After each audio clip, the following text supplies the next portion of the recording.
जब मान्यवर श्री कांशीराम जी जीवित थे और हरियाणा प्रदेश में आते थे, आप लोग बड़े दुखी थे कि हमारे पास रोटी रोजी के साधन नहीं है, हमारे पास खेती करने के लिए ज़मीन नहीं है।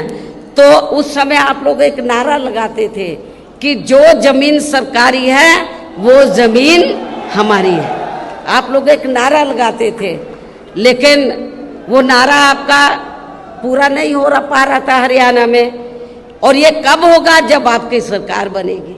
लेकिन जब उत्तर प्रदेश में 4 बार हमें सरकार बनाने का मौका मिला, तो उत्तर प्रदेश में हमने बड़ी संख्या में लाखों लोगों को, जो दलित वर्ग के लोग थे और जो गरीब लोग थे अन्य समाज में, उनको हमने किसी किसान भाई की 1 इंच भी जमीन छीनकर हमने भूमिहीन लोगों में नहीं बांटी थी, बल्कि सरकार के पास जो खेती करने के लिए सरकारी जमीन खाली पड़ी थी, उस सरकारी जमीन के 2-2, 3-3 एकड़ के पट्टे काटकर हमने भूमिहीन लोगों को, जो गरीब लोग हैं, भूमिहीन लोग, जो दलित वर्ग के लोग हैं, उनको खेती करने के लिए हमने फ्री दी।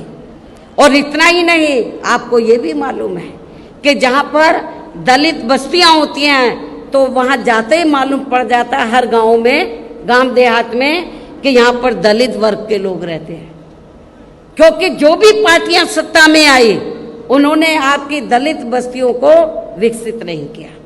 लेकिन जब हमारी पार्टी की सरकार बनी, हमने डॉक्टर भीमराव अंबेडकर ग्राम विकास योजना के तहत, तो जहाँ पर दलित लोग रहते थे, हमने गांव चिन्हित किए अधिक तादाद में, उनको हमने इस योजना के तहत उनको सुविधा मुहैया कराई, उनको सुविधा उपलब्ध कराई और उनको विकसित किया, डेवलप किया।